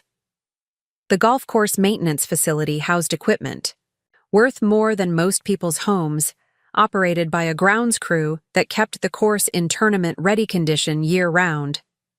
The guest satisfaction ratings are consistently above 95%, Maria explained as we reviewed the latest performance reports. We maintain a waiting list for accommodations that extends 18 months in advance for our peak seasons. Jessica had been quiet for most of the tour, clearly struggling to process the scope of what she was seeing. Finally, as we stood on the terrace of the main lodge looking out over the resort grounds, she found her voice. "Sharon, this isn't just a business. This is like a small kingdom. You don't just own this place. You're responsible for all these people, all these families, who depend on this resort for their livelihoods." "That's exactly right," I said, "and that's why I needed you both to see it. Wealth isn't just about having money in the bank. It's about stewardship, about using resources responsibly, about understanding that your decisions affect real people's lives. Michael was studying the financial reports that Maria had provided. Mom, according to these numbers, this single property generates more annual revenue than most Fortune 500 companies. And you're telling me there are other properties? 6. Other major holdings, I confirmed. 2 hotel chains in Europe, a resort development in Costa Rica, commercial properties in 3 major cities, and a portfolio of smaller investments. Harold built this empire over 30 years, and I've spent the last 5 years learning to manage it effectively. Learning to manage it? Jessica asked. You mean you didn't know how to run businesses like this when Harold died? I knew some things from being involved in Harold's decision-making process, but I had to develop many new skills, I admitted. I hired the best advisors, took business courses, traveled to every property to understand their operations personally. It was like getting a graduate degree in hotel management, finance, and international business all at the same time. But why? Michael asked. You could have hired managers to run everything. You could have just collected the profits and lived however you wanted. Because Harold didn't build this empire just to generate passive income, I explained. He built it to create something meaningful, something that would continue to grow and evolve and serve people long after he was gone. I couldn't honor his legacy by simply turning it over to hired managers and walking away. Maria nodded in agreement. Mrs. Butler visits every property at least twice a year. She knows our staff members by name, understands our challenges, and makes decisions based on what's best for the long-term health of the business and the communities we serve. She's not an absentee owner. She's an active partner in everything we do.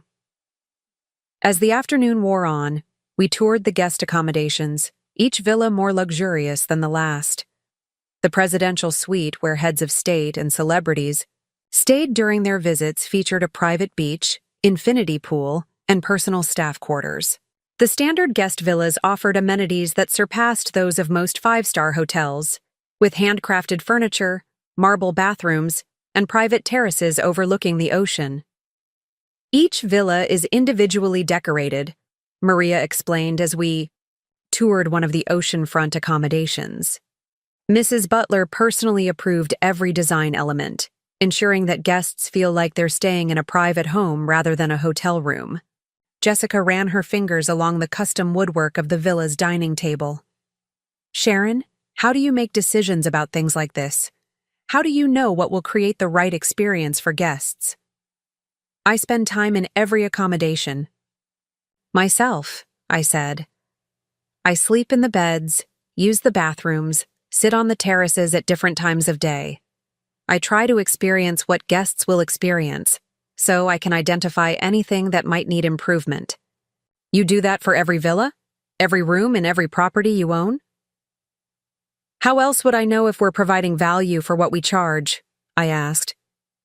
Guests pay premium prices for these accommodations because they expect premium experiences. My job is to ensure they get what they pay for. Michael shook his head in amazement. Mom, you've been running a hospitality empire while living in a 1-bedroom apartment and shopping at thrift stores. The contrast is incredible. There's no contrast, I said. Both lifestyles reflect my values.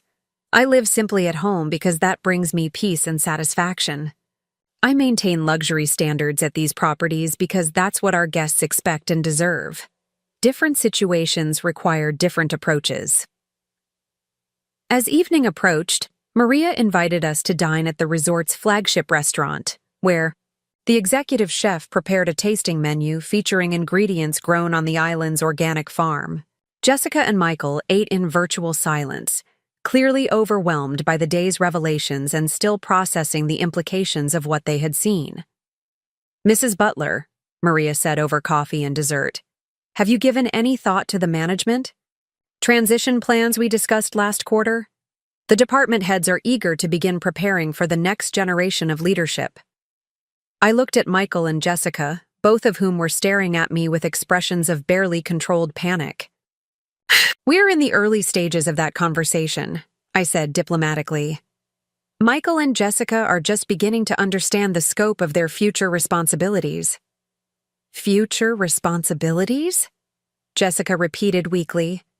Did you think I was going to leave all of this to charity? I asked gently. Michael is Harold's son, and you're part of our family now. Someday, probably in the next 10 to 15 years, you're going to need to decide how you want to carry Harold's legacy forward. Michael leaned back in his chair, looking overwhelmed. Mom, I'm an architect. I design office buildings and shopping centers. I don't know anything about running resort properties or managing international business operations. Harold was a civil engineer when he bought his first failing hotel, I reminded him. He learned by doing, by making mistakes, by surrounding himself with good people and listening to their advice. The skills can be learned. The question is whether you have the character and values necessary to do this work well. What do you mean? Jessica asked. Running businesses like these requires making decisions that affect hundreds of people's lives, I explained. You have to balance profit with responsibility, growth with sustainability, efficiency with compassion. You have to understand that being wealthy means being accountable, not just being comfortable. The conversation continued as we walked along the moonlit beach after dinner. The sound of gentle waves and the rustle of palm fronds created a peaceful backdrop for discussions about legacy, responsibility, and the future of Harold's empire. I keep thinking about my mother, Jessica said as we paused to watch the stars, reflecting on the dark water. She would never have believed that her daughter would someday be responsible for something like this. She cleaned other people's hotel rooms, and now I'm supposed to own the hotels. Your mother would be proud of how far you've come, I said. But more importantly, she would want you to remember the values she taught you about hard work, treating people fairly, and using whatever advantages you have to help others. How do I possibly prepare for something like this? She asked. How do I learn to make decisions that affect so many people's lives? The same way I did, I replied. You start by learning about the business, understanding the operations, getting to know the people who work in these properties. You make mistakes, but you learn from them. You surround yourself with experienced advisors, but you make sure the final decisions reflect your own values and judgment. Michael picked up a handful of sand and let it run through his fingers. Mom, this changes everything about our financial crisis, doesn't it? Our mortgage problems, our credit card debt, the threat of foreclosure, all of that is completely insignificant compared to what you're showing us today. The money problems are insignificant, I agreed. But the character issues that created those problems are not. Learning to manage personal finances responsibly is essential preparation for managing business finances responsibly. If you can't control your spending on credit cards, how can I trust you to make budget decisions for properties that employ hundreds of people? So our financial crisis was actually a test? Jessica asked. It was an opportunity, I corrected. An opportunity to learn important lessons about money, priorities, and personal responsibility. An opportunity to discover whether you were capable of genuine change when faced with real consequences for your choices. As we walked back toward the main lodge, where we would spend the night in the owner's suite, Jessica stopped suddenly and turned to face me. Sharon, I need to ask you something, and I need you to be completely honest with me. Of course. Are you doing all of this, showing us the island, talking about inheritance, offering to help with our debts? Are you doing it because you forgive me for how I treated you, or because you think it's what Harold would have wanted, or because you feel obligated to take care of Michael regardless of how his wife behaved? It was a perceptive question, one that went to the heart of my motivations and Jessica's own guilt about accepting help from someone she had treated so poorly. I'm doing it because I believe in second chances, I said. I'm doing it because I've seen you recognize your mistakes and show genuine remorse for the harm you caused. I'm doing it because I think you and Michael have the potential to carry Harold's legacy forward in ways that would make him proud. But also, she pressed, clearly sensing there was more to my answer. But also because I've learned something important about forgiveness over the past few days, I admitted. Forgiveness isn't just about letting go of anger or resentment. It's about creating space for people to become better than they've been. You can't undo the things you said to me, but you can choose to be someone who would never say those things again. That possibility is worth investing in. Jessica began crying again, but these tears were different from the ones she had shed over the past few days. These were tears of gratitude, relief, and perhaps most importantly, hope. "I won't let you down," she whispered. "I won't let Harold's memory down. I'll spend the rest of my life proving that your faith in me wasn't misplaced." "Don't make promises you can't keep," I said gently. "Just commit to doing better each day than you did the day before. That's all any of us can do." As we prepared to retire for the evening, Michael and Jessica stood on the terrace of the owner's suite, looking out over the resort that would someday be their responsibility to manage. The weight of that future was clearly visible in their postures, but so was something else, a new sense of purpose, a growing understanding of what it meant to have resources that could make a real difference in the world.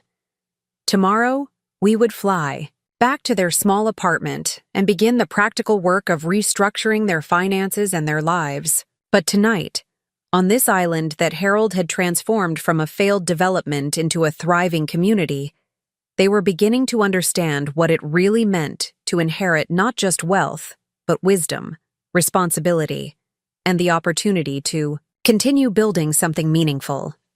The final test would come when they returned to their regular lives, when the immediate crisis was resolved and they had to prove that the lessons learned here would translate into lasting change. But for the first time since this entire ordeal began, I felt confident that they were ready for that challenge. 6 months later, I stood in the kitchen of Michael and Jessica's new home, a modest 3-bedroom house in a quiet neighborhood where children rode bicycles on tree-lined streets and neighbors knew each other's names. The contrast with their previous apartment couldn't have been more stark, and the change reflected far more than just a different address. Jessica was at the stove preparing dinner, her movements confident and relaxed in a way I had never seen before. She wore jeans and a simple sweater, her hair pulled back in a practical ponytail, and there wasn't a designer label in sight. But what struck me most was her face, open, genuine, at peace with herself in a way that all the expensive clothes and perfect makeup had never achieved. "Sharon, could you help me with the salad?" she asked, glancing over with a smile that reached her eyes. "Michael should be home any minute, and I want everything ready when he gets here." I joined her at the counter, noting how she had arranged fresh vegetables from the farmer's market we had visited together that morning.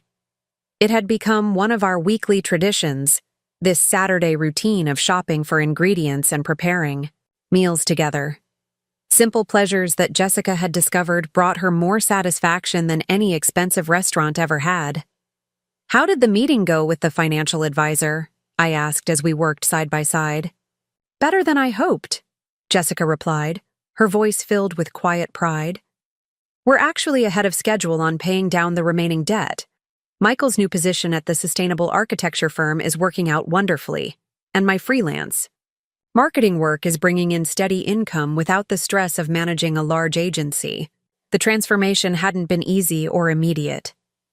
After our return from the island, Michael and Jessica had needed months to fully process what they had learned and what it meant for their future. There had been difficult conversations, moments of overwhelming anxiety about their eventual responsibilities, and the challenging work of rebuilding their relationship with money and possessions. But they had approached the process with genuine commitment to change. They had sold their expensive furniture and bought comfortable, practical pieces from local artisans.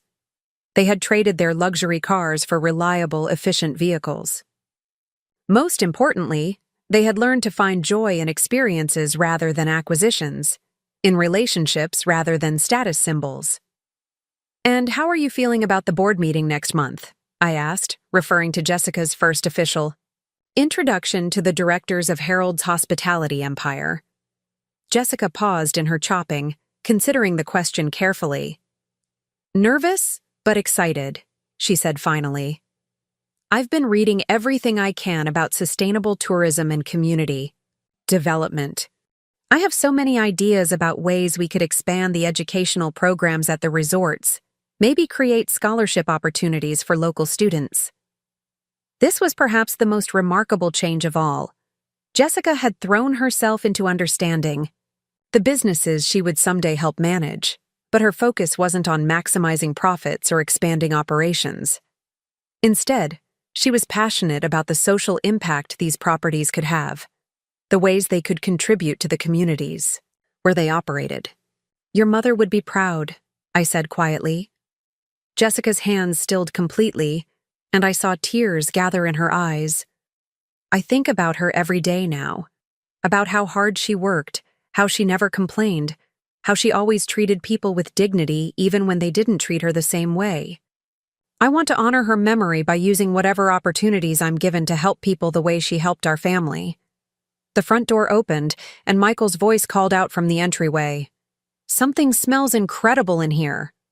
He appeared, in the kitchen doorway, loosening his tie with the easy satisfaction of someone who had spent the day doing work that mattered to him. His new job designing affordable housing and community centers paid less than his previous position, but the fulfillment it provided was evident in everything from his posture to his smile. "How was your day?" Jessica asked, rising on her toes, to kiss him hello in a gesture that spoke of genuine affection rather than performance. "Challenging and wonderful," Michael replied, wrapping his arms around her. "We got approval for the community center project in the downtown district. It's going to provide after-school programs, job training, and health services for families who really need them." This was Michael's passion project, something he had never had time to pursue when he was focused on designing luxury developments for wealthy clients. The community center would be built using sustainable materials and energy-efficient systems, serving as a model for future projects that prioritized social impact over profit margins. "Mom, thank you for coming over," Michael said, turning to embrace me. "I know Saturday dinners have become a tradition, but I don't want you to feel obligated." "I look forward to these evenings all week," I interrupted. "Watching you both discover what truly makes you happy has been one of the greatest joys of my life." As we sat down to dinner around their simple wooden table, I marveled at how different these gatherings were from the tense, formal meals we used to share in their expensive apartment. Conversation flowed easily, filled with laughter and genuine interest in each other's thoughts and experiences. There was no performative element, no need to impress or compete. "I have some news to share," I said, as Jessica served the homemade apple pie she had baked that afternoon. "I've been in discussions with the board about accelerating the transition timeline." Both Michael and Jessica looked up sharply, their expressions showing a mixture of anticipation and concern. "What does that mean exactly?" Michael asked.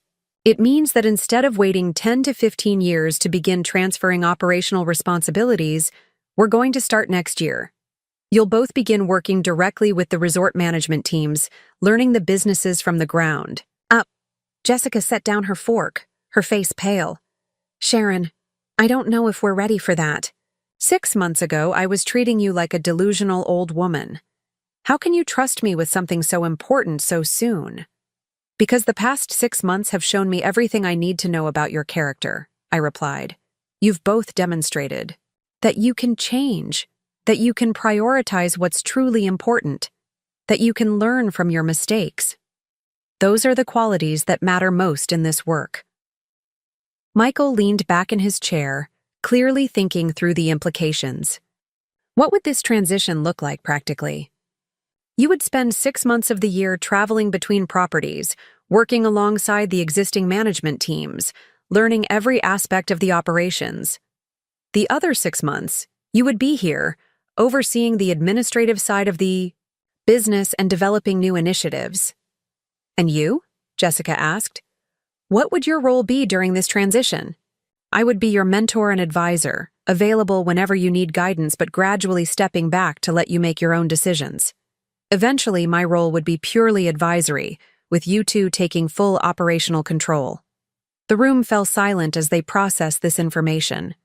I could see them both grappling with the magnitude of what I was proposing, the speed of the transition, and their own readiness for such enormous responsibility. "Can I ask why you want to accelerate the timeline?" Jessica said finally. I smiled, touched by her perceptiveness. "Because I've learned something important about life over the past year. Harold and I spent so many years building this empire that we forgot to fully enjoy it.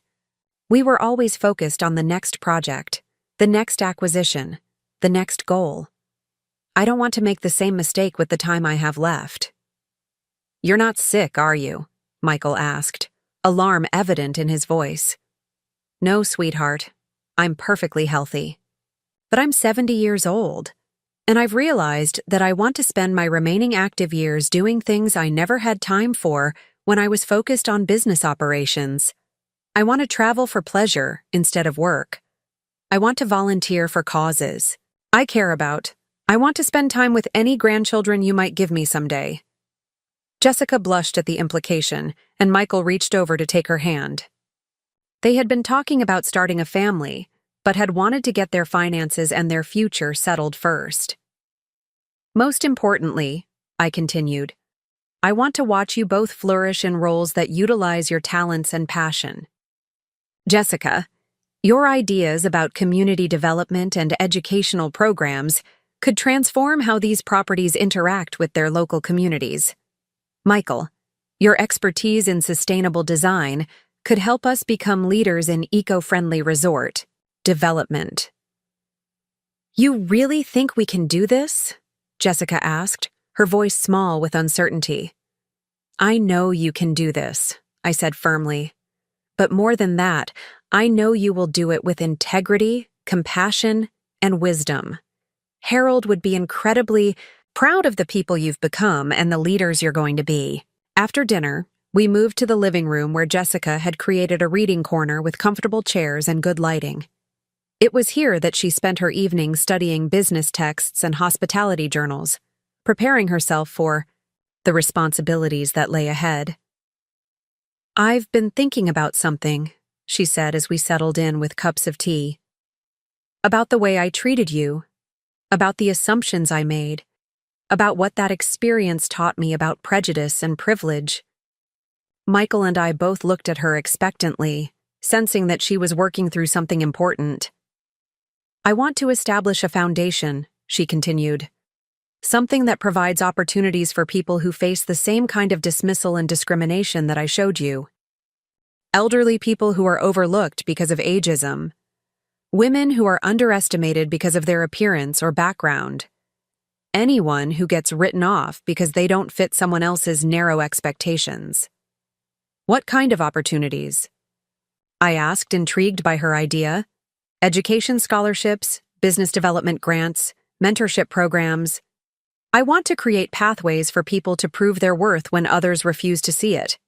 I want to make sure that talent and character are recognized regardless of packaging."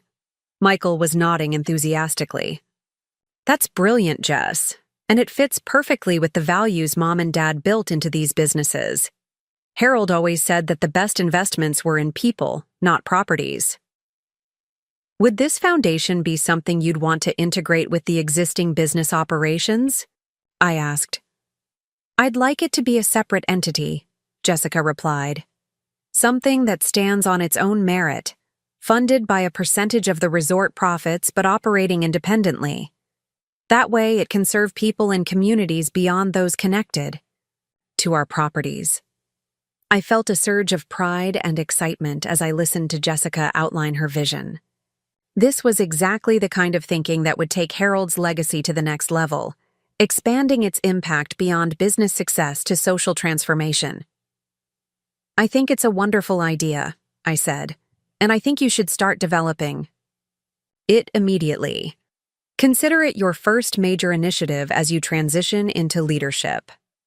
As the evening wound down and I prepared to return to my apartment, Jessica walked me to the door.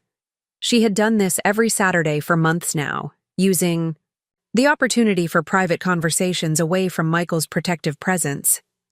"Sharon," she said, her voice serious, "I need you to know that I understand what you've given me. Not just the financial resources or the business opportunities, but the chance to become someone I can respect. 6 months ago, I was turning into someone I hated, someone who measured worth by wealth and status. You saved me from that." "You saved yourself," I corrected. "I just provided some motivation for change."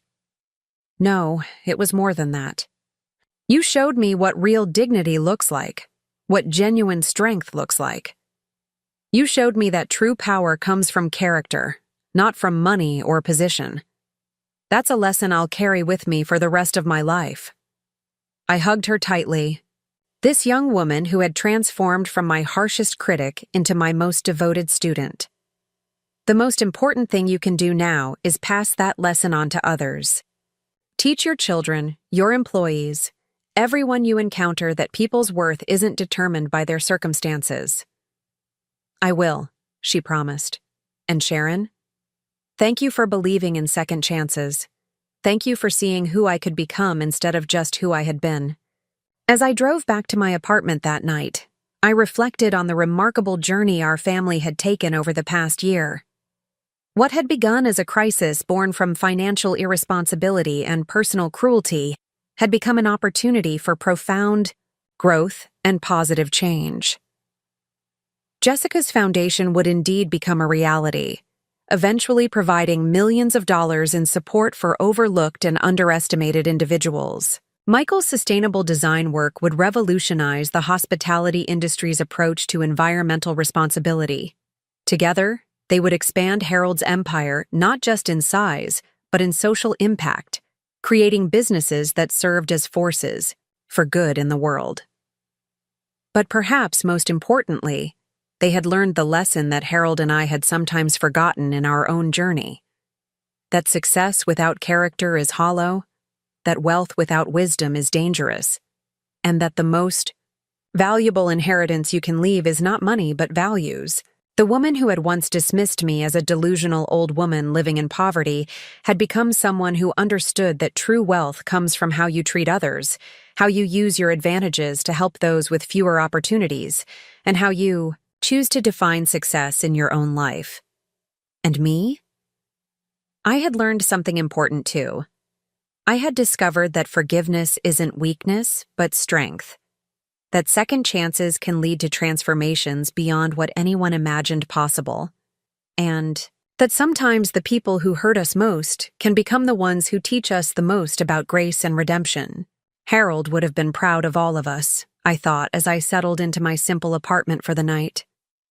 We had taken his legacy and made it something even more beautiful than what he had originally created. We had proven that with courage, humility, and genuine commitment to change, even the most damaged relationships could be healed and transformed into something stronger than they had ever been before. The next morning, Jessica called to tell me that she and Michael had spent the night talking about baby names and discussing how they wanted to raise their future children.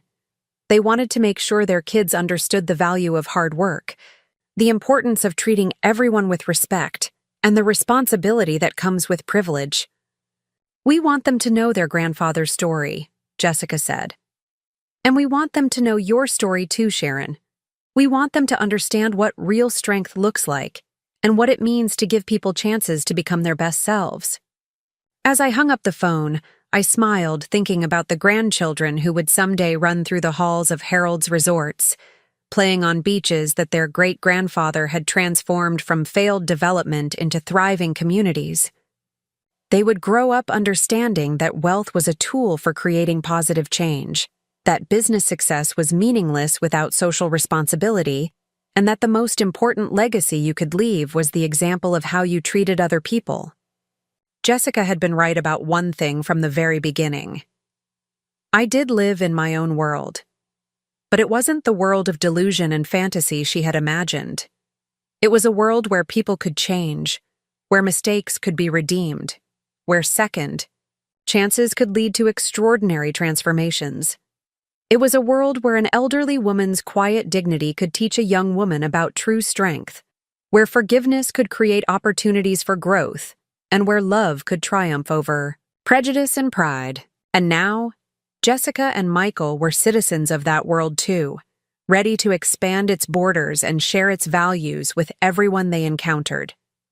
Harold's legacy was in good hands, but more than that, it was in hands that would use it to make the world a better place.